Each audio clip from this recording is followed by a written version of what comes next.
ನಮಸ್ಕಾರ. ನಾನು doctor GK. Venkatesh, ನೇತ್ರ ತಜ್ಞ, ನಾರಾಯಣ್ ನೇತ್ರಾಲಯ. ಈಗ ನಾವು ಯಾವ ತರ ನಮ್ಮ ಕಣ್ಣಿನಲ್ಲಿ ಅಳವಡಿಸ್ಬೇಕಾಗ್ತಕ್ಕಂಥ ಮಸೂರಗಳು ಅಂತ ನಾನು ನಿಮ್ಗೆ ಹೇಳಕ್ ಇಷ್ಟಪಡ್ತೀನಿ. ಮಸೂರವ ಮಾಡಬೇಕಾದ್ರೆ ಅದು ನಾನಾ ರೀತಿಯಾದಂಥ ಮಸೂರಗಳ ಇದಿದೆ. ಅದರಲ್ಲಿ ಥಿಂಗ್ಸ್ ಅಂತ ಇದೆ, ಏನು ಅದನ್ನ ಯಾವ್ದ್ರಿಂದ ಮಾಡ್ತಾರೆ ಅಂತ. ಫಾರ್ ಎಕ್ಸಾಂಪಲ್, ಮಸೂರದಲ್ಲಿ ಆಕ್ರಿಲಿಕ್ ಮೆಟೀರಿಯಲ್ ಇಂದ ಅಂತ ಮಾಡ್ತಾರೆ, ಮಸೂರವನ್ನ ಮತ್ತೆ ಹೈಡ್ರೋಜನ್ ಜೆಲ್ ಅಂತ ಮಾಡ್ತಾರೆ. ಈಗ ಸಾಧಾರಣವಾಗಿ ಈಗ ನಾವು ಯೂಸ್ ಮಾಡ್ತಕ್ಕಂಥದ್ದು ಮಸೂರವು ಆಕ್ರಿಲಿಕ್ ಮೆಟೀರಿಯಲ್ ಅಂತದ್ದು ಜಾಸ್ತಿ ಯೂಸ್ ಮಾಡ್ತೀವಿ. ಇದು ಒಂದು ಭಾಗ. ಎರಡನೇ ಭಾಗ, ಮಸೂರನೇ ಯಾಕೆ ನಾವು ಕಣ್ಣಿನ ಒಳಭಾಗದಲ್ಲಿ ಫಿಕ್ಸ್ ಮಾಡಬೇಕು ಅಂತಿದ್ರೆ, ಈಗ ಮಸೂರ ಹಾಕಿದಾಗ ಒಬ್ಬ ನಾರ್ಮಲ್ ಮನುಷ್ಯನ್ಗೆ ಯಾವ ಮಟ್ಟಕ್ಕೆ ದೂರದೃಷ್ಟಿ ಚೆನ್ನಾಗಿ ಕಾಣುತ್ತೋ, ಕನ್ನಡಕ ಹಾಕಿದ್ರೆ ಆ ಒಂದು ವಸ್ತು ದೂರದಲ್ಲಿರ್ತಕ್ಕಂಥ ಒಂದು ವಸ್ತು 30% ಅಷ್ಟು ಹೆಚ್ಚಿನದಾಗಿ ಅಂದ್ರೆ ದೊಡ್ಡದಾಗಿ ಕಾಣುತ್ತೆ. ಆದ್ರೆ ಮಸೂರ ಹಾಕದೆ ನಾರ್ಮಲ್ ಆಗಿರ್ತಕ್ಕಂಥ, ಅಂದ್ರೆ ನಾರ್ಮಲ್ ಆಗಿ ಏನು ಮುಂಚೆ ನೋಡ್ತಿದ್ನಲ್ಲ ಆ ಒಂದು ಹತ್ರ ಒಂದು 2-5% ಡಿಫ್ರೆನ್ಸ್ ಇರ್ಬೋದು ಅಷ್ಟೇನೆ. ಆ ತರ ನಾವು ದೃಷ್ಟಿಯನ್ನ ನೋಡ್ಬೋದು. ಇದು ಎರಡನೇ ಭಾಗ. ಮೂರನೇ ಭಾಗ ಏನಪ್ಪಾ ಅಂದ್ರೆ, ಮಸೂರವನ್ನ ಯಾವ್ಯಾವ ವಿಧವಾಗಿ ನಾವು ಕಣ್ಣಿನ ಒಳಭಾಗದಲ್ಲಿ ಹಾಕ್ಬೋದು. ನಂಬರ್ 1, ಮಾನೋಫೋಕಲ್ ಇಂಟ್ರಾಕ್ಯುಲರ್ ಲೆನ್ಸ್ ಅಂತ ಹೇಳ್ತಾರೆ. ಇದರಲ್ಲಿ ಹಾಗೆ ಹೇಳ್ಕೊಂಡು ಹೋಗ್ತಾ ಇರ್ತೀವಿ. ಮಾನೋಫೋಕಲ್ ಇಂಟ್ರಾಕ್ಯುಲರ್ ಲೆನ್ಸ್ ಅಂದ್ರೆ, ಮಾನೋ ಅಂದ್ರೆ ಸಿಂಗಲ್, ಫೋಕಲ್ ಅಂದ್ರೆ ಒಂದೇ ಹಂತದಲ್ಲಿ ಆ ರೇಸ್ಗಳು ಬೀಳ್ತಕ್ಕಂಥ ಜಾಗ. ಮಾನೋಫೋಕಲ್ ಮಸೂರ ಅಥವಾ ಇಂಟ್ರಾಕ್ಯುಲರ್ ಲೆನ್ಸ್ ಅಂದ್ರೆ ಕಣ್ಣಿನ ಪೊರೆ ತೆಗೆದ ನಂತರ ಇದೇ ನಾವು ಓಟಿಯಲ್ಲಿ ಆ ಜಾಗದಲ್ಲಿ ಮಾನೋಫೋಕಲ್ ಇಂಟ್ರಾಕ್ಯುಲರ್ ಲೆನ್ಸ್ ಅಂತ ಹಾಕ್ತೀವಿ ಅಥವಾ ಅಳವಡಿಸ್ತೀವಿ.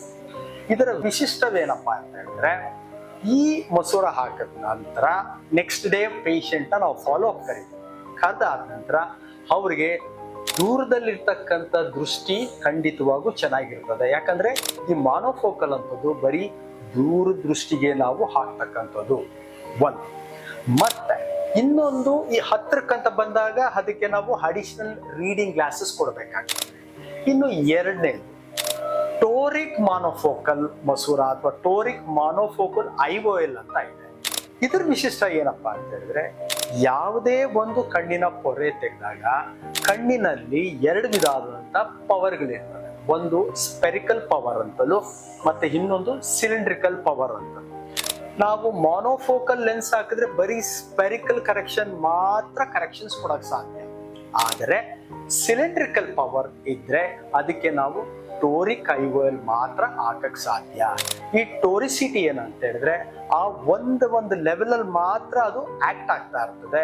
ಅವಾಗ ಈಗ ಒಬ್ಬ ಮನುಷ್ಯನಲ್ಲಿ ಏನಾದ್ರೂ ಅಸ್ಟಿಗ್ಮ್ಯಾಟಿಸಮ್ ಅನ್ನೋದು ಜಾಸ್ತಿ ಇತ್ತಂದ್ರೆ ಅವರ ತಕ್ಕನಾಗಿ ನಾವು ಕೆಲವು ಸ್ಕ್ಯಾನಿಂಗ್, ಪ್ರೀ ಆಪರೇಟಿವ್ ಸ್ಕ್ಯಾನಿಂಗ್ ಅಂತ ಮಾಡ್ತೀವಿ. ಆ ಸ್ಕ್ಯಾನಿಂಗ್ ಅಲ್ಲಿ ನಮ್ಗೆ ಗೊತ್ತಾಗುತ್ತೆ ಈತನಲ್ಲಿ ಅಸ್ಟಿಗ್ಮ್ಯಾಟಿಸಮ್ ಜಾಸ್ತಿ ಇರೋದ್ರಿಂದ ಇಂಟ್ರಾಕ್ಯುಲರ್ ಲೆನ್ಸ್ ಟೋರಿಕ್ ಹಾಕ್ಬೇಕಾಗತ್ತೆ ಅಥವಾ ಟೋರಿಕ್ ಮಾನೋಫೋಕಲ್ ಇಂಟ್ರಾಆಕ್ಯುಲರ್ ಲೆನ್ಸ್ ಅಂತ ಹಾಕ್ಬೇಕಾಗ್ತದೆ.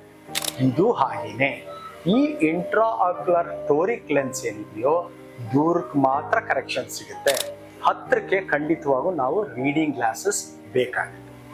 ಇನ್ನು ಮೂರನೇ ಲೆನ್ಸ್ ಬಂದಾಗ, ಈಗ ಮಾಡರ್ನ್ ಟೆಕ್ನಾಲಜಿಯಲ್ಲಿ ಜನಗಳು ತೀರಾ ಜಾಸ್ತಿ ಎಕ್ಸ್ಪೆಕ್ಟೇಷನ್ ಜಾಸ್ತಿ ಇದೆ.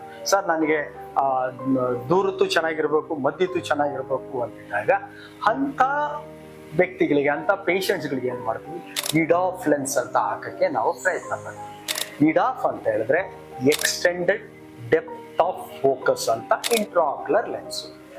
ಇದರ ವೈಶಿಷ್ಟ್ಯ ಏನಪ್ಪಾ ಅಂತ ಹೇಳಿದ್ರೆ, ಈ ಲೆನ್ಸ್ ಅಲ್ಲಿ ಖಂಡಿತವಾಗೂ ದೂರಕ್ಕೂ ಚೆನ್ನಾಗಿ ಕಾಣುತ್ತೆ, ಅಂದ್ರೆ 6 ಮೀಟರ್ ಡಿಸ್ಟೆನ್ಸ್ಗೂ ಚೆನ್ನಾಗಿ ಕಾಣುತ್ತೆ, ಮತ್ತೆ 3 ಮೀಟರ್ಗೂ ಡಿಸ್ಟೆನ್ಸ್ ಅಥವಾ ಇಂಟರ್ಮೀಡಿಯೇಟ್ ಡಿಸ್ಟೆನ್ಸ್ಗೂ ಚೆನ್ನಾಗಿ ಕಾಣುತ್ತೆ, 100 ಸೆಂಟಿಮೀಟರ್ ಆ ಡಿಸ್ಟೆನ್ಸ್ಗೂ ಚೆನ್ನಾಗಿ ಕಾಣುತ್ತೆ. ಸೊ 6 ಮೀಟರ್, 3 ಮೀಟರ್ ಮತ್ತೆ 1 ಮೀಟರ್ ಡಿಸ್ಟೆನ್ಸ್ಗೆ ಈ ಇಡಾಫ್ ಲೆನ್ಸು ಆಕ್ಟ್ ಆಗ್ತದೆ.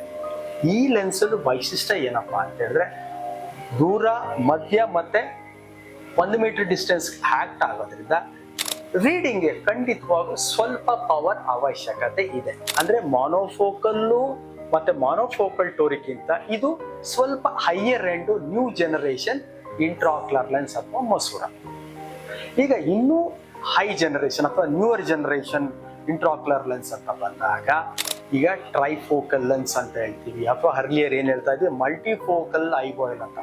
ಹೆಸರೇ ತಿಳ್ತಾ ಇದ್ದಂಗೆ ಮಲ್ಟಿಫೋಕಲ್ ಅಥವಾ ಟ್ರೈಫೋಕಲ್ ಅಂತ ಹೇಳಿದ್ರೆ ದೂರದೃಷ್ಟಿ ಸಹ ಮಧ್ಯ ದೃಷ್ಟಿನೂ ಸಹ ಮತ್ತೆ 1 ಮೀಟರ್ ಡಿಸ್ಟೆನ್ಸ್ ಸಹ ಮತ್ತೆ ನಿಯರ್ ವಿಷನ್ ಅಥವಾ 33 ಸೆಂಟಿಮೀಟರ್ ಇಂದ ನಾವು ಏನು ನೋಡ್ತೀವಲ್ಲ ಇದಕ್ಕೂ ಆಕ್ಟ್ ಕೆಲಸ ಮಾಡ್ತಕ್ಕಂಥದ್ದೇ ಮಲ್ಟಿಫೋಕಲ್ ಅಥವಾ ಟ್ರೈಫೋಕಲ್ ಅಂತ. ಈ ಲೆನ್ಸ್ ಹಾಕಿದ್ರೆ ಸಾಧಾರಣವಾಗಿ ಸಣ್ಣ ಪುಟ್ಟ ವ್ಯತ್ಯಾಸ ಬರ್ಬೋದು, ಒಂದು 0.5 to ಮ್ಯಾಕ್ಸ್ 0.75 ಡಯಾಪ್ಟರ್ಸ್ ಡಿಫ್ರೆನ್ಸ್ ಅಂದ್ರೆ ಆಪರೇಷನ್ ಆದ್ಮೇಲೆ. ಆದ್ರೆ ಈ ಲೆನ್ಸ್ ಹಾಕಿದ್ರೆ ಸಾಧಾರಣವಾಗಿ ದೂರಕ್ಕೆ, ಮಧ್ಯಕ್ಕೆ, 1 ಮೀಟರ್ಗೆ, ಹತ್ತಿರಕ್ಕೆ ಖಂಡಿತವಾಗೂ ಕಂಫರ್ಟಬಲ್ ಆಗಿರ್ತದೆ. ಯಾವುದೇ ಲೆನ್ಸ್ ಹಾಕಿದ್ರು ಸಹ ತನ್ನದೇ ಆದಂತಹ ಅಡ್ವಾಂಟೇಜಸ್ ಇದೆ ಮತ್ತೆ ಡಿಸ್ಅಡ್ವಾಂಟೇಜಸ್ ಅಂತ ಇರ್ತದೆ. ಅಡ್ವಾಂಟೇಜಸ್ ಯೂಶಲಿ ಜಾಸ್ತಿನೇ ತಗೊಬೇಕಾಗ್ತದೆ, ಯಾಕಂದ್ರೆ ಮತ್ತೆ ಯಾವುದೇ ಲೆನ್ಸು ಈಗ ಅದೇ ಲೆನ್ಸ್ ಹಾಕ್ಬೇಕಾದ್ರೆ ಯಾವ್ದಂದ್ರೆ ಅದನ್ನ ಹಾಕ್ಲಿಕ್ಕೆ ಆಗಲ್ಲ. ಆ ಲೆನ್ಸು ಬಯೋ ಕಂಪ್ಯಾಟಬಿಲಿಟಿ ಅಂತ ಇರಬೇಕು. ಅಂದ್ರೆ ಆ ಲೆನ್ಸ್ ಹಾಕಿದಾಗ ಕಣ್ಣಿನಲ್ಲಿ ಯಾವುದೇ ರೀತಿಯಾದಂಥ ದುಷ್ಪರಿಣಾಮಗಳು ಬರಬಾರ್ದು. ನಮ್ಮ ಬಾಡಿಯಲ್ಲಿ ಇರ್ತದ ಕಣ್ಣಿನ ಇತರೆ ಟಿಶ್ಯೂಸ್ಗಳು ಅದನ್ನ ಅಕ್ಸೆಪ್ಟ್ ಮಾಡಬೇಕು. ಸೊ ಈ ರೀತಿಯಾದಂತಾನೆ ನಾವು ತುಂಬಾ ಸ್ಟಡೀಸ್ ಮಾಡಿ ಹಳೆಯದು ಸೈಂಟಿಸ್ಟ್ ಅವರೆಲ್ಲ ಅಸೆಸ್ ಮಾಡಿಕೊಂಡೇ ನಮ್ಗೆ ಈ ರೀತಿಯಾದಂತ ಲೆನ್ಸ್ಗಳನ್ನ ಮಾರ್ಕೆಟ್ ಅಲ್ಲಿ ಬಿಟ್ಟಿದ್ದಾರೆ.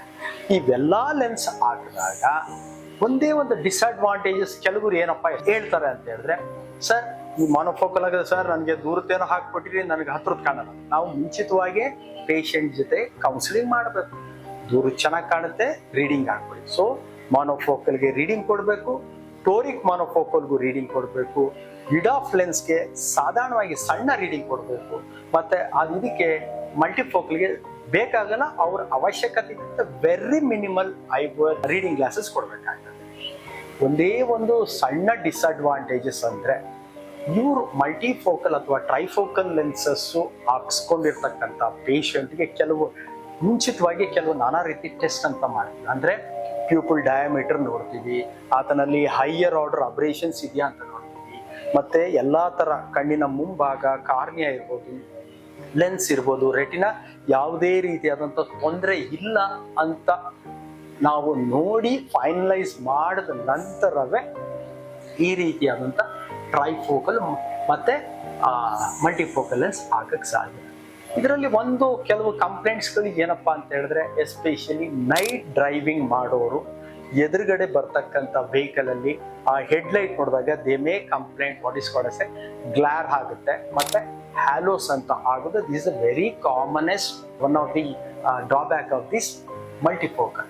ಅದರ್ವೈಸ್ ಲೆನ್ಸಸ್ ಈಗಿನ ಯುಗದಲ್ಲಿ ಯಾವುದೇ ರೀತಿಯಾದಂತಹ ಲೆನ್ಸಸ್ ಹಾಕೊಳ್ಳೋದ್ರಲ್ಲಿ ಸಂಶಯನೇ ಇಲ್ಲ, ಯಾಕಂದ್ರೆ ಅಷ್ಟು ಚೆನ್ನಾಗಿದೆ. ಒಂದು ಪೇಷಂಟ್ ಅಕ್ಸೆಪ್ಟೆನ್ಸ್, ನನಗೆ ಇದೇ ಬೇಕು, ನನಗೆ ಯಾವುದೇ ರೀತಿಯಾದಂಥ ತೊಂದರೆ ಇಲ್ಲ, ಮತ್ತೆ ಸಣ್ಣ ಪುಟ್ಟ ತೊಂದರೆಗಳನ್ನು ನಾನು ನಿಭಾಯಿಸ್ಕೊಳ್ತೀನಿ ಅಂದ್ರೆ ಖಂಡಿತವಾಗೂ ಮಲ್ಟಿಫೋಕಲ್ ಲೆನ್ಸ್ ಹಾಕೋದ್ರಲ್ಲಿ ಏನೂ ದುಷ್ಪರಿಣಾಮಗಳು ಬರಲ್ಲ.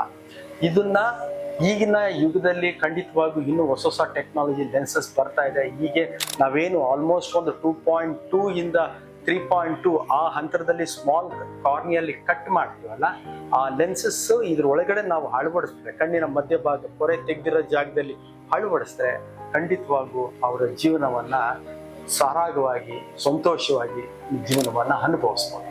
ಇದು ಕಣ್ಣಿನ ಐವೋಯಿಲ್ ಬಗ್ಗೆ. ಈಗ ಐವೋಯಿಲ್ ಹೇಗಿರುತ್ತೆ ಇದನ್ನ, ಯಾಕಂದ್ರೆ ಓಟಿಯಲ್ಲಿ ಯಾಕೆ ನಿಮ್ಮನ್ನ ಈ ವಿಚಾರನ ಹೇಳಕ್ ಇಷ್ಟಪಡ್ತೇನೆ. ನೋಡಕ್ಕೆ ಐವೋಯಿಲ್ ಅಂದ್ರೆ ಕೆಲವರಿಗೆ ಏನೋ ಒಂದು ಐವೋಯಿಲ್ ಅಂದ್ರೆ ಏನು, ಇಂಟ್ರಾಕ್ಯುಲರ್ ಲೆನ್ಸ್ ಅಂದ್ರೆ ಏನು ದೊಡ್ಡದಾಗಿರ್ಬೋದು, ಖಂಡಿತವಾಗೂ ಇಲ್ಲ. ಕಣ್ಣಿನಲ್ಲಿ ಇರ್ತಕ್ಕಂಥ, ನಾನು ಈಗ ಹಾಕ್ಬೇಕಾಗ್ತಕ್ಕಂಥ ಈ ಐವೋಯಿಲ್ ಅನ್ನ ನಿಮ್ಗೆ ಹೇಳ್ತೀನಿ. ಈ ಐವೋಯಿಲ್ ಇರ್ತಕ್ಕಂಥದ್ದು ನೋಡಿ ಇದೆ, this is what is called as an ಐವೋಯಿಲ್. ನಿಮಗೆ ನೋಡಕ್ಕೆ ಬಹಳಾನೇ ಚಿಕ್ಕದಾಗಿದೆ. ಇದರ ಗಾತ್ರ ಕೇಳಿದ್ರೆ ನೀವು ಆಶ್ಚರ್ಯ ಪಡ್ತೀರಿ. ಏನಿದ್ರ ಗಾತ್ರ ಅಂತ ಹೇಳಿದ್ರೆ, ಇದ್ರ ಗಾತ್ರ 13 ಮಿಲಿಮೀಟರ್. ಇದರಲ್ಲಿ 2 ಭಾಗ ಇದೆ. ಒಂದು ಸೆಂಟರ್ ಭಾಗಕ್ಕೆ ಆಪ್ಟಿಕ್ ಅಂತೀವಿ, ಹಿಂದೆ ಮೇಲೆ ಭಾಗ ಕೆಳಭಾಗದಲ್ಲಿ ಆಪ್ಟಿಕ್, HAPTIC ಅಂತ. ಈ ಲೆನ್ಸ್ ಅನ್ನೇ ನಾವು ಕಣ್ಣಿನ ಒಳಭಾಗದಲ್ಲಿ ಹಾಕ್ಬೇಕಾಗತ್ತೆ.